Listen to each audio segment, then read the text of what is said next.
I'm Chris Nessie, host of Behind the Mic, Voices of the EPN, a part of the Education Podcast Network, just like the show you're listening to now. Shows on the network are individually owned, and opinions expressed may not reflect others. Find other interesting education podcasts at edupodcastnetwork.com. Hey, welcome back. Steve here, and today I'm talking with N.L. Holmes. That's right, she's back on the show, and she's got a new book. She's been a nun, antiques dealer, archaeologist, university professor, and is now a fantastic novelist with characters from ancient times. Today we're focused on Egyptian society and her latest book series called Hani's Daughter Mysteries, book number 1, which is called Flowers of Evil. What an awesome read. What an awesome conversation. Thanks for listening. Thanks for sharing. And by the way, before you go, it'd be so cool if you went to my website, stephenmiletto.com/reviews, and left a review. Could you do that for me? Say a few nice words and maybe 5 stars? Thanks so much. You are awesome. Enjoy the show. It's the Education Podcast, your favorite show, with lots of groovy guests and they share what they know. So crank it up to 10 and let your neighbors know that here's another show with Dr. Steve Miletto. Teaching, learning, leading, K-12. Teaching, learning, leading, K-12. Teaching, learning, leading, K-12. With Dr. Steve Miletto. N.L. Holmes is a prolific novelist embarking on another significant career phase. Prior to taking up the power of writing and using this pen name, she was an accomplished archaeologist and teacher for 25 years. Early in her career, she served as a nun for 2 decades. In between, she was an artist and antiques dealer. Yes, she has lived an interesting life, and the sum of her experiences informs and inspires her writings today. Holmes, who earned her doctorate in classical and Near Eastern archaeology studies from Bryn Mawr College, despite an offer to attend Princeton, has excavated in Greece and Israel and taught ancient history and humanities at Stockton University in New Jersey and University of South Florida for many years. She also did archaeological artwork for excavations from Lebanon. With 11 published novels, Holmes is the creator of the Lord Hani Mysteries. The inspiration for her Bronze Age novels came with an assignment she gave to her students one day. And it goes like this. Here are the only documents we have telling us about royal divorce in Ugarit in the 13th century. How much can we say about what happened? She notes, it quickly became apparent that almost anything we might come up with was as much fiction as historiography. She also penned the Empire at Twilight series, historical fiction set in the 13th century CB during the Hittite Empire, and Hani's Daughter Mysteries, a spin-off historical fiction series. Born and raised in Fort Worth, Texas, she attended the University of Texas in the honors program, but dropped out midway to enter into the antiques business. 2 years later, she entered the Discalce Carmelite convent in Texas, and she left the convent 20 years later and returned to school to get her BA in classical and Near Eastern archaeology. Holmes resides with her husband, 3 cats, and a dog. They split their time between Tampa, Florida, and northern France, where she gardens, weaves, and plays the violin. They have an adult son, and for more information, please consult www.nlholmes.com, and we'll have more information about that sort of stuff where you can contact her in my show notes. More to come there. Welcome back. It's great to have you on the show, and say hi to everybody, Hi, good to be here. Thank you for having me. Well, I'm glad you're back, and we're gonna focus on one of your latest books called Flowers of Evil, and so here's a little bit for the audience about that. When 2 young women in ancient Egypt open a medical dispensary, they don't expect their first patient to be a dying florist of Amen, whose last words are totally mysterious. It's Neferet and Benereb's nature to want to appease the awe of the murder victim by finding his killer, and their teenage apprentice is a born detective. But between the skepticism of their own families and the malice of a rival healer, they find out the simple desire to do the right thing gets them into more trouble than they could have imagined. Today we're focused on her book, Flowers of Evil, Hani's Daughter Mystery Series, Book 1. So this is really cool. I mean, we've talked about a whole bunch of different books. You got all kinds of neat stuff going on, and I gotta ask this, because this is an idea that comes to mind, is did you ever think that a long time ago that you would be writing novels? Not really. I didn't at any point set out thinking I'm going to be a writer. But on the other hand, it wasn't far-fetched, because I grew up in a family where people wrote. My father wrote short stories for Boys Life and stuff like that. One of my aunts was a book editor for the local paper, so there was nothing odd about the idea. And my cousin and I both, as kids, for entertainment, we would sit down and write a novel, sometimes even finished one. So Nice. it was not off the wall over where I came from. That's so cool. So what inspired you to pen several historical fiction series? I mean, they're in the 14th and 13th centuries Egypt. I mean, what just made you say, hey, there's a lot to pull from this?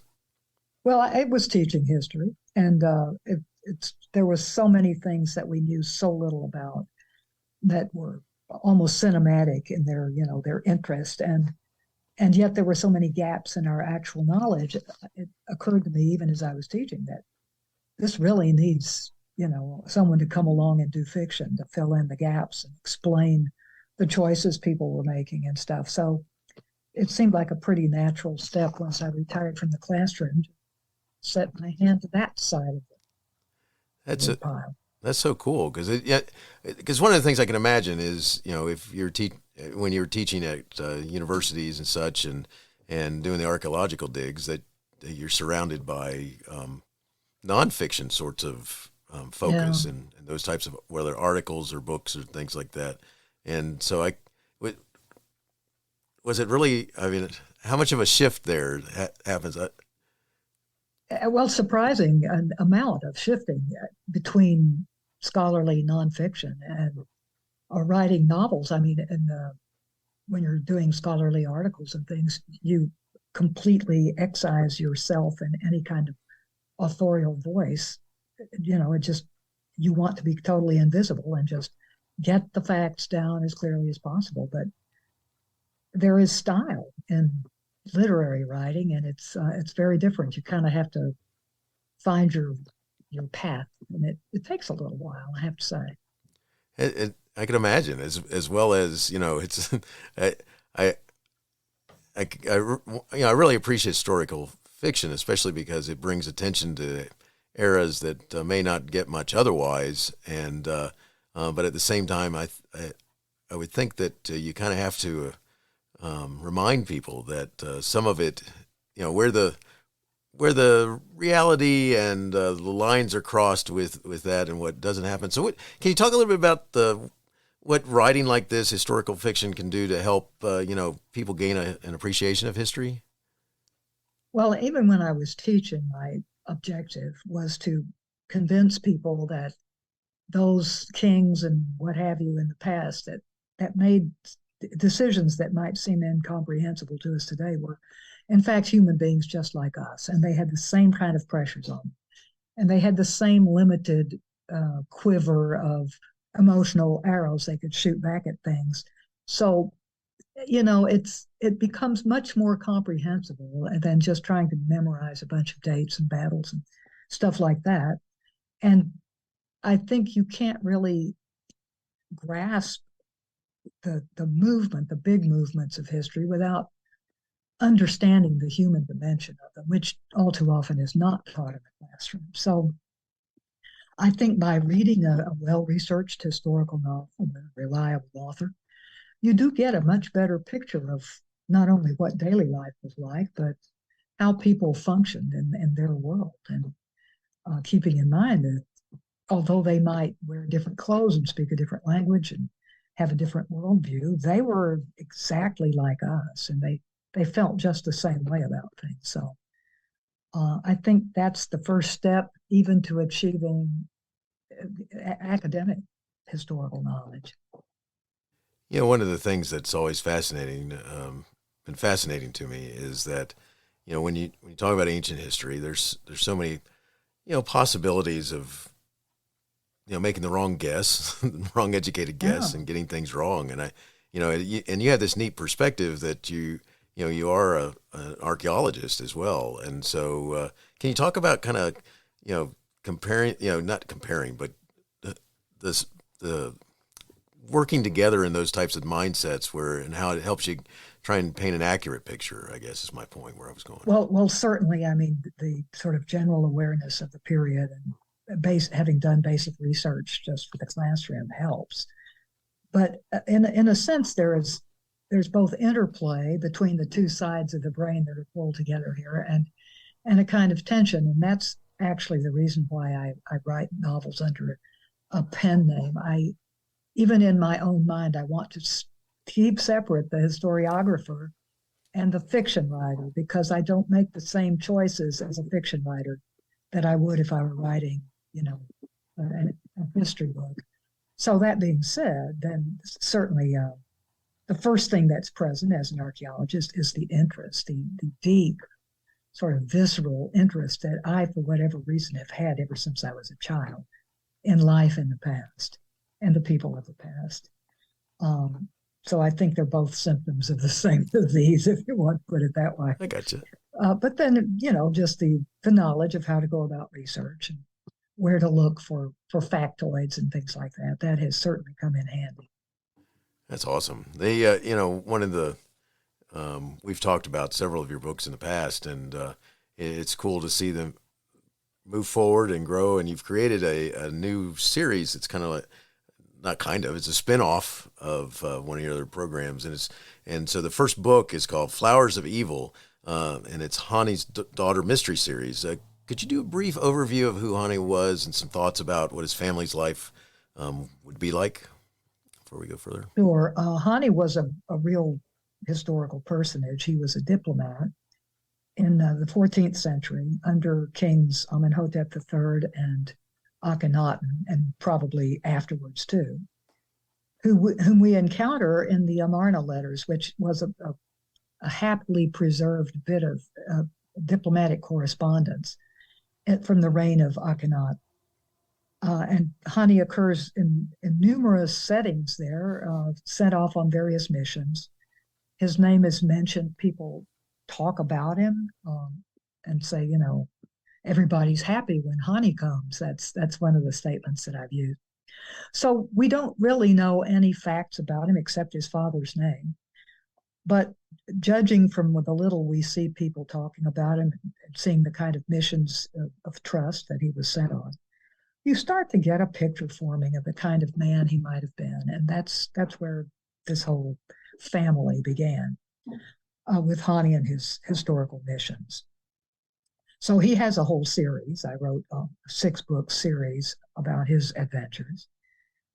And in the course of these adventures, his family plays a large part because the Egyptians were a very family-oriented society.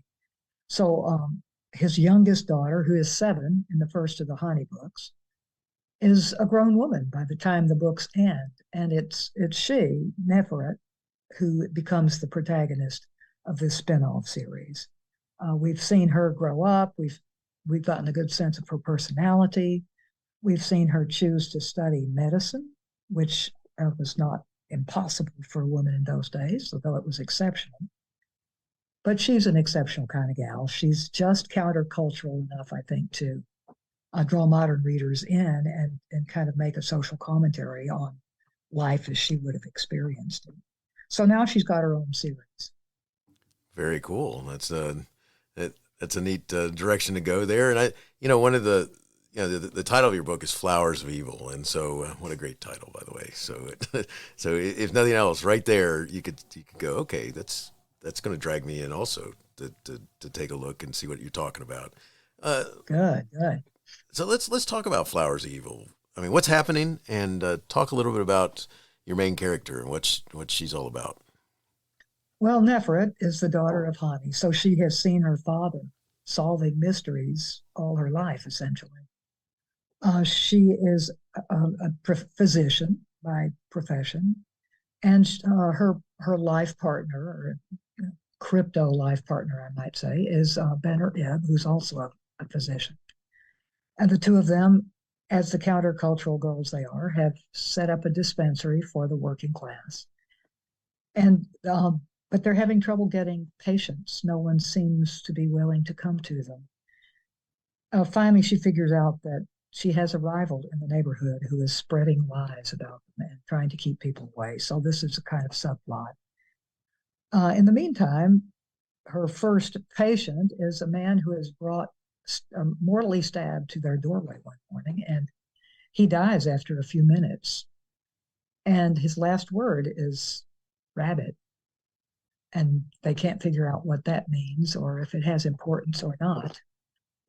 So with her father's tradition of curiosity, she sets out to find out who this man was, why he was killed, and because they believe in finding out who done it, both to satisfy their own curiosity and to appease his soul.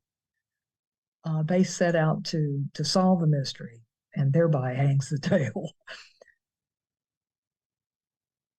I love this. This, one of the things that it wants me to ask is, so in that society, in that time, if you were doing something ne'er do well and possibly commit a murder or something like this, how did they have like a police structure or some sort of enforcement agency that would help them? I should have used a better word than agency, but some sort of an internal organization that would be in charge of making determination, or is it, we're hauling you in front of the Pharaoh and the Pharaoh's going to make the decision?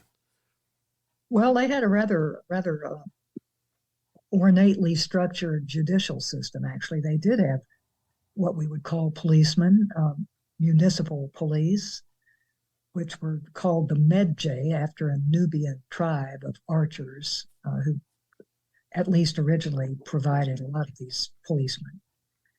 And in addition to that, of course, there was the army, depending on the kind of crime. But these people would investigate and apprehend criminals, and then there were judges. Any magistrate of a certain level could sit as a judge, and even women occasionally would. For example, a village mayor might be a woman, and she would sit in judgment then with her village council. So you were judged by your peers, essentially.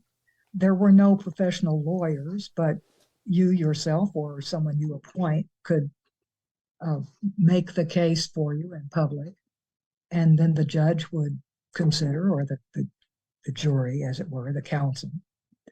Ultimately, the king was the final judge. You could appeal to the king, any case, though I doubt if many people did. Probably they were more afraid of him than of their local judge. Right. But technically, he was, where the buck stopped.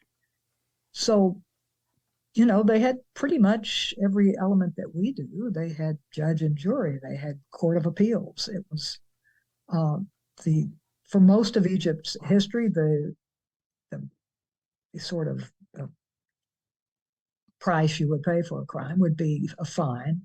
But in the New Kingdom, I guess through contact with other cultures who were more bloodthirsty, they became more and more physical punishments, like having your feet beaten or your nose or ears cut off, or of course death was a possibility too. But sometimes it just depended on the will of your victim's family. Say you kill a person, it kind of depended on whether the victim's family was willing to exercise mercy or not, how much you would suffer. So a lot of it was subjective.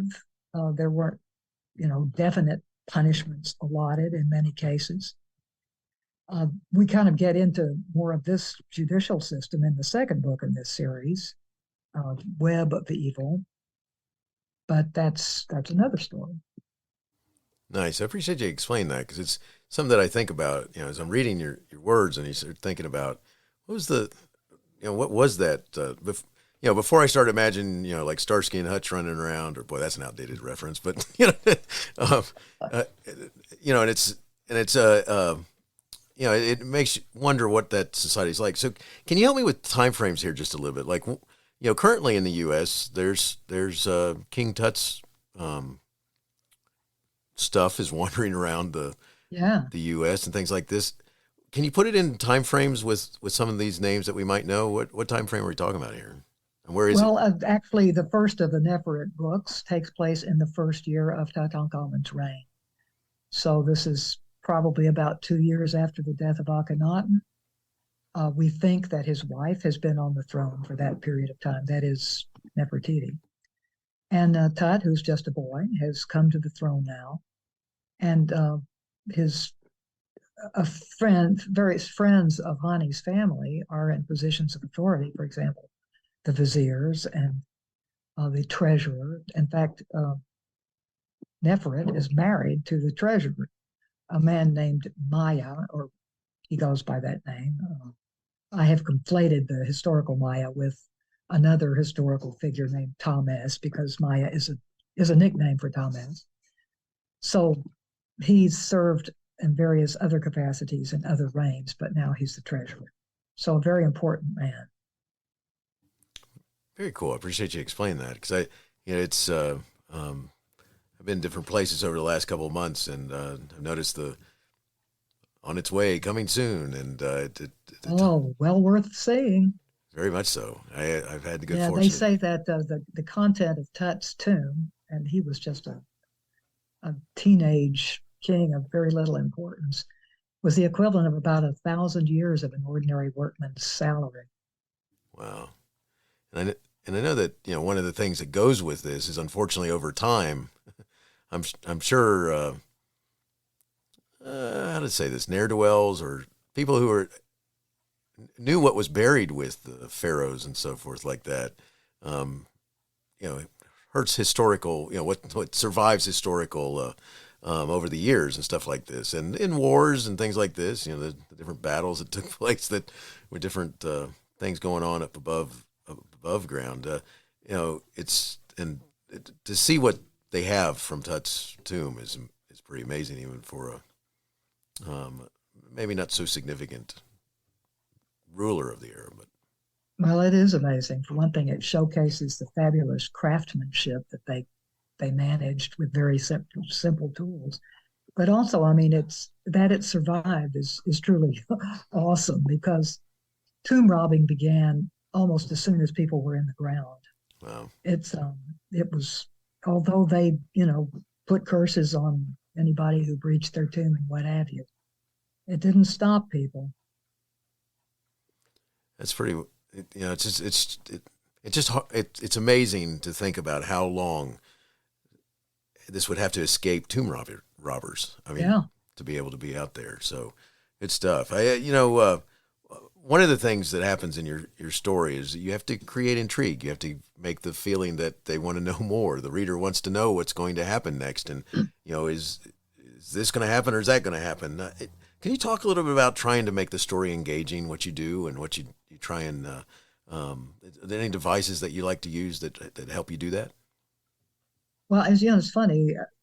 Recently, I wrote a book for the Kindle Vella series. I don't know if you're aware of that. It's a serial format where you have these 1,500 word episodes. Cool. And I found myself having to have something happen every 1,500 words in order to keep drawing people along into the next episode. And, that made me think very hard about what goes into keeping a novel rolling at an interesting pace.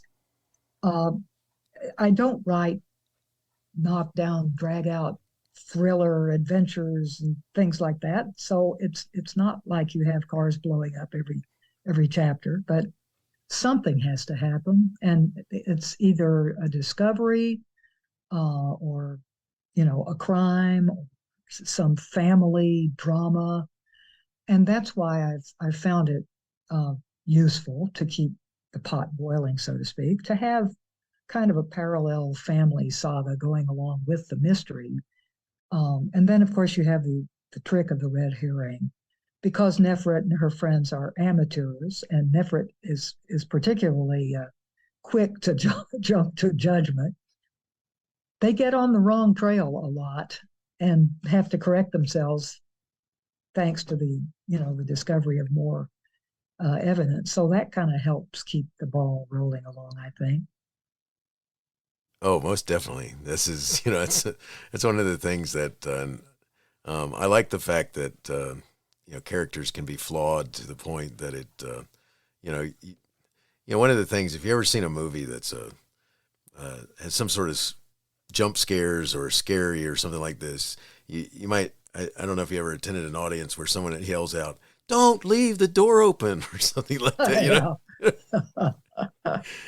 So you think about the different things and I gotta go back to something you just said, because I had heard about that the requirements of that those types of series if you participate in it, and that has to be challenging to be thinking about every 1,500 words that All right, what's going to happen next when I'm going to leave off here? And Yeah, it really is hard, and you don't want it just to become episodic. You want it to have an overarching plot. So it was challenging, but I think it probably improved my writing just as an exercise. that's cool because I can imagine it makes you think about it then. So is there something here that's going to happen that's going to keep me, make my readers go something? I don't necessarily, does it need to be a boulder rolling down a cliff or something like this? But I like that because it's cool that it makes you think about what you do have happening, what's going on, Yeah. and if they're being engaged. Which, going back to something I said a minute ago, I really like the idea of having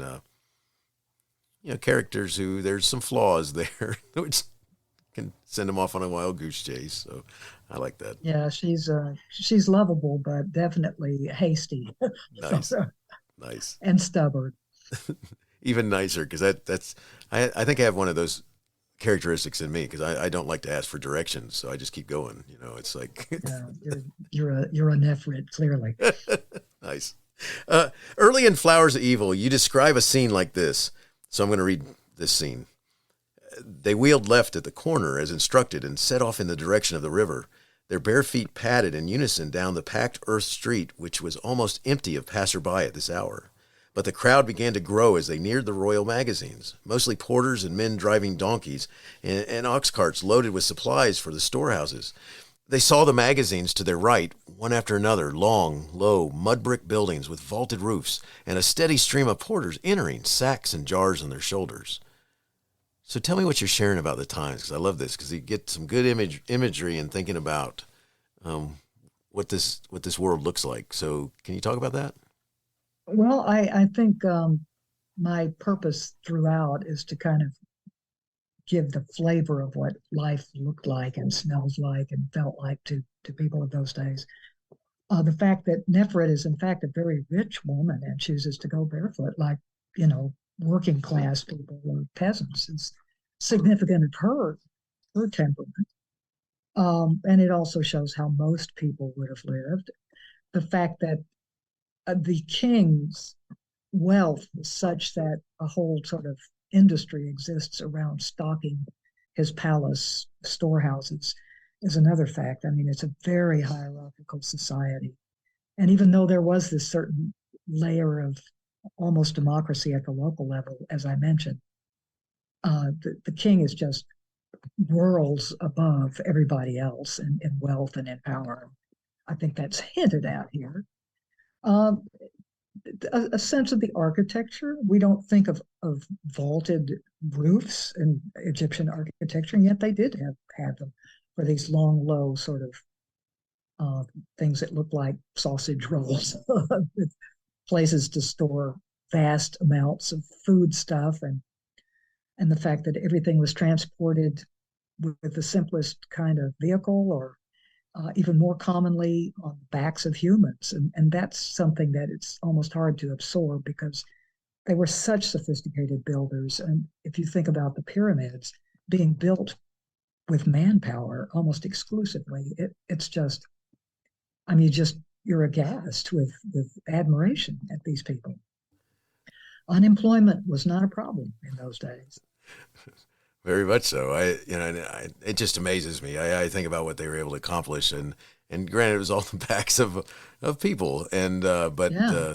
To be able to construct something that without interference from humankind, because there's some of that over time, thanks to wars and such. But it's amazing how it has survived. These relics and.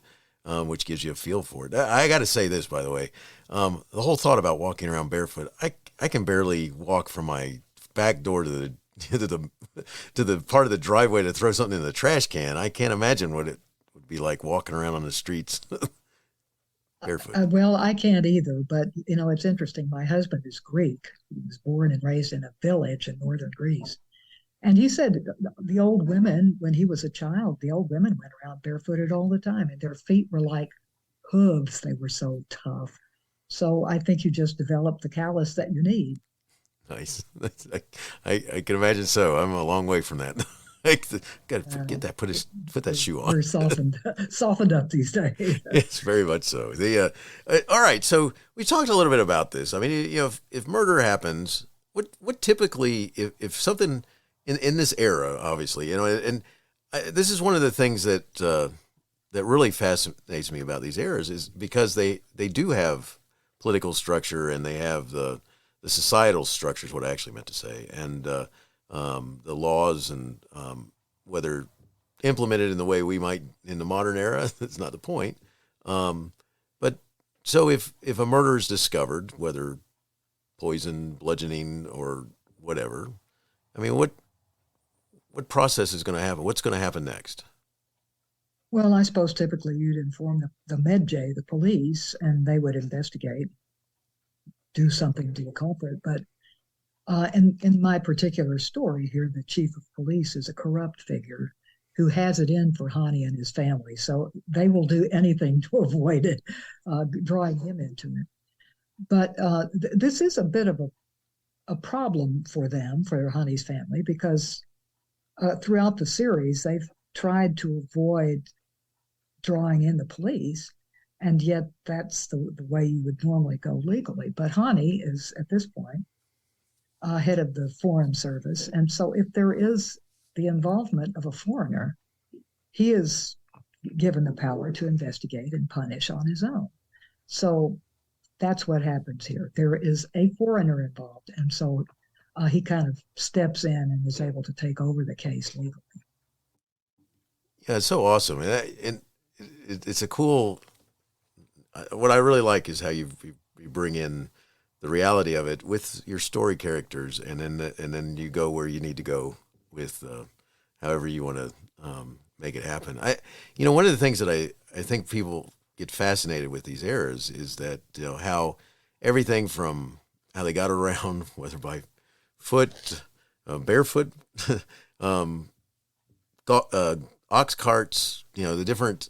Did they actually have streets that were bricked or created out of stone, or were they just kind of pathways? Well, some maybe the processional way, say from temple to temple, where you would have big lavish processions, might have been paved, but most streets would not have been, and because it rarely rains in Egypt, mud was not an issue the way it was in some of these northern cultures. So just the natural packed earth was pretty much the way the streets were constructed. But of course, the main transportation artery was the river. People went everywhere by boat. And that's something that I've tried to feature in my books because it's so distinctively Egyptian. It's like a novel set in Venice. I mean, you just go everywhere by boat. I love that. So that's kind of distinctive about them, the river, which didn't even have a name. It was just the river. Nice. So kind of how long did it, I mean, if they went places, now if you're a common person, did you really go anywhere? Or it depends on what you did, I think. It depends on what your job was, let's say. If you were a boatman, you were on the go all the time, or if you had to deliver stones, let's say, or whatever. People who worked on the royal tombs out in the desert had a workman's village out there near where they were, so they would live there as long as the project was underway, and then from there they would go during the work week, they would go up and live even closer to their workstations. They were sort of camping out a good bit of the time, which is because you couldn't just drive to work in half an hour. It was even a short distance was a very long travel time, so had to take that into account. Otherwise, they were used to traveling, and they were used to spending long periods of time traveling on foot or by the back of donkeys. Even a chariot, at a horse's walking pace is pretty slow. So life was just much slower and much more stretched out. And this is something that I want readers to get a sense of. And sometimes I think they find it boring that people spend so much time getting from point A to point B, but that's the way it was. Hey, it's funny. I think about it. I I live in Metro Atlanta, and in one of the suburbs of Atlanta, and I think nothing about my wife and I think nothing about if we want to go to some fair over here, we pack up the car and we go there. If we want to go 30 miles this way because we saw something that we want to participate in or go do, we do it. And we have the ability to just hop in the car and go. And I think this is one of the things that's fascinating to me when you talk about people not realizing that the life's a little slower than that, especially when in order to get that far, you seriously have some sort of power that's as opposed to the horsepower of the motor. Whatever that creature is that's pulling your cart or you're walking. And Yeah, exactly. A 30-mile walk is 10 hours. Jeez. And even by boat, it's 6. So, you just don't go in half an hour like we do. No, that puts it in a lot of perspective too, because it's like 10 hours. Oh my gosh. I think about where I could be if I set out from my home and just said, I'm going to go 10 hours that way. It's I'm multiple states away. So yeah, exactly. You could be in Canada by then. yes, exactly. So it's pretty amazing thinking about that. So you brought a little bit of this up about the roles of women that they played and how even though contemporary, one of her role may be a little bit out there, but very possible and doable that she's a physician and so forth. Can you just talk a little bit about that, about those kind of roles that your character's going to run into, as well as in reality what's going on? Well, Egypt was about the most woman-friendly society of its day. It was way ahead of most other countries.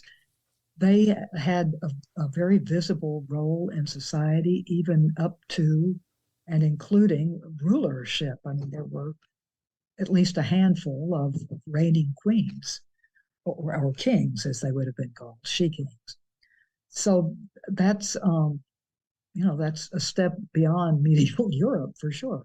But in addition to that, there were women serving as viziers in the Old Kingdom. There were women physicians, women priests.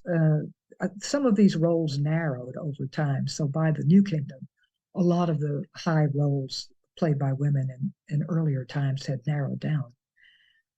But certainly still the role of sort of chief of all the musicians in the Temple of Amun, which was an administrative position that put the woman in charge of thousands of men and women. So she, essentially was the executive of a very large company. And women were mayors, women sat on councils, they ran businesses. And I think probably for the most part, it was only the upper class, the leisured class, that sat around in their homes and looked beautiful all the time. Most women would be out holding down jobs, helping their families put food on the table. So, for good or for ill, they were visible and very active, and were given credit for intelligence and having a soul and some other things that we forgot about for many centuries. Now, if I had to be reborn into the past at some point, I think I would want to be an Egyptian. That's awesome. I love that. That's I appreciate you sharing that information, because it is.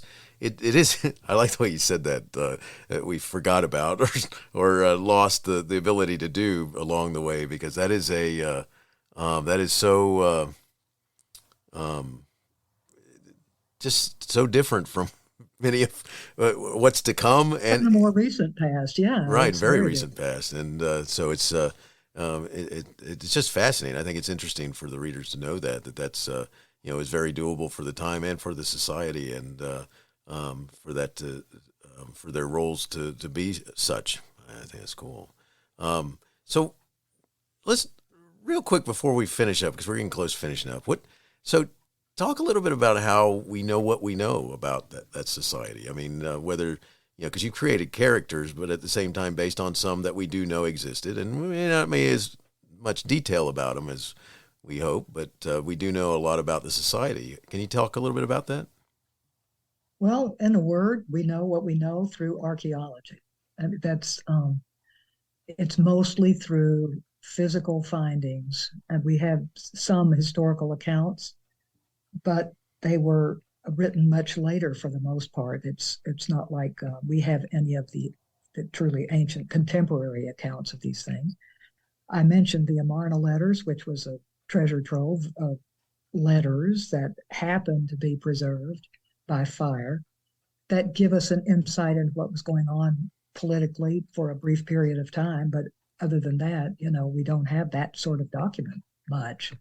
So it's mostly through uncovering buildings, working class houses, palaces, aristocratic mansions, tombs that show us furniture. And this is, of course, the beauty of Egypt. The climate is such that even organic material is preserved well. So we have leather, we have basketry, we have clothing. It's just mind blowing, frankly.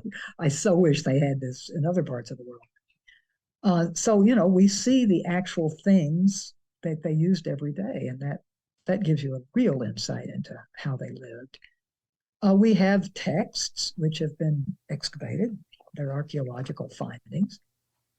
Literary texts, including something that you might even call novels, which speak about the life of people of various classes.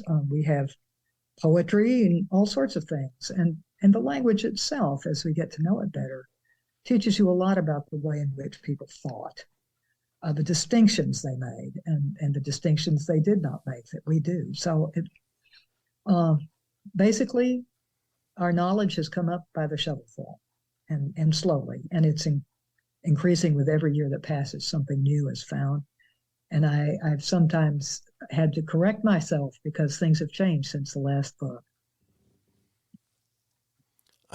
This is so it's so cool because I think about some of the stuff they could the thoughts about the eras and things like this that change with whatever they found or what they're looking at or what they envision based upon the different stuff that's uncovered. And I think it's a fascinating aspect of this because once again I had to make that comment. You have the two worlds that come together in this type of writing, which is awesome. So. One of the things that I've got to do is we're about to finish up, and I got a couple writing things that I want to ask you. How do you start? How do you get past that blank page? How do you just start your writing? Oh, that's the worst question of all. I usually start with some sort of historical event, or at least that was true in the Hani series. So that gave me a framework automatically. It's a little different with the spin-off series because there is less political content and it's more just straightforward cozy mysteries. So what I've sort of given myself as a task is to take a different profession every book and work around that. So the first book, Flowers of Evil, the victim was a florist, and that allows me to explore the profession of temple florist in a way. And think about reasons somebody might have wanted to kill a florist. The second book is about weavers, so that gives me an entree into their world and the sorts of things that they might be involved in. The third book I'm working on now is chariot makers, and so there again, what sort of crime might rise in the world of the chariot maker. So, it just gives me a little place to get started. And from there, I'm on my own. That's so cool. I appreciate it. And this last question goes with this because it's like, one of the things that's really cool is that, granted, you're more in a scholarly world and eventually that leads you to writing these novels and being in this literary world. And, whatever training you've had, you made adjustments to fit into this scholarly world. And and successfully so. I mean, it's you've got multiple works behind you, and the different directions that you've gone with different characters that you've created, and I mean, how did you stay focused to keep you in this published author mode where you're very well published now? Well, I guess I have a sort of natural intensity. Once I get into something, I tend to, like Nefret, I tend to jump in with both feet, and then once you're in the mode, it's harder to break out than to stay in. So Nice. I tend to start working immediately on the next book as soon as I finish one, and partly because the research is fresh, but partly because it's just I guess the adrenaline is flowing. I love to write. I love to do research too. So and now I love my characters. They're old friends with me now, and I want to stay in their world and see what they're up to, and let me see where they're going to take me next. So I just, if I ever drew back from it for a long period of time, it might be harder to get back into the swing. But by staying in focus, it's not so bad. That's so cool, and I think it's neat that, like you're saying, you want to go back and visit your characters there and see what they're up to and new stuff. But I appreciate you talking about that, because I think that's the neatest thing. Because I would think there would, especially in the beginning, there would be pressures to kind of not keep going that route or something like that. And but thank you so much for sharing that. It's been great talking with you. If someone wanted to connect further with you, where would you send them? Well, I suppose I would send them to my website, which is www.nlholmes.com. I will put that information in the show notes, so it'll be there where it's easy to find. And it's great talking with you again. It was great to have you on the show and sharing about writing, researching, and The Flowers of Evil, book 1. And what's funny is I was going to ask you a question about book 2, but you're working on book 3 already. So oh yeah, these are short. I love that. It's like, oh my gosh, man, I'm behind the times. So good stuff. So your Hani's Daughter mystery series, all the best with it, and all these projects you got going on. And wishing the best in all you do. Thank you very much. Hey, you have been listening to Teaching, Learning, Leading K-12, a podcast to help you help kids achieve their dreams. Teaching, Learning, Leading K-12 is a member of the Education Podcast Network. Podcasts for educators, podcasts by educators. Teaching, Learning, Leading K-12 is a member of the podcast network based in Canada called Voice Ed Radio. Voice Ed Radio, your voice is right here. The opinions expressed on Teaching, Learning, Leading K-12 are those of the guests and host. Teaching, Learning, Leading K-12 is intended to share ideas, advice, and suggestions. Teaching, Learning, Leading K-12 is produced for educational purposes. Hey, thanks for listening. It would be awesome if you visited my website at stephenmiletto.com and connected with me, left a review, and listened to more episodes. And by the way, you could also share it with your friends, with your family, and your colleagues. Thanks so much. You're awesome.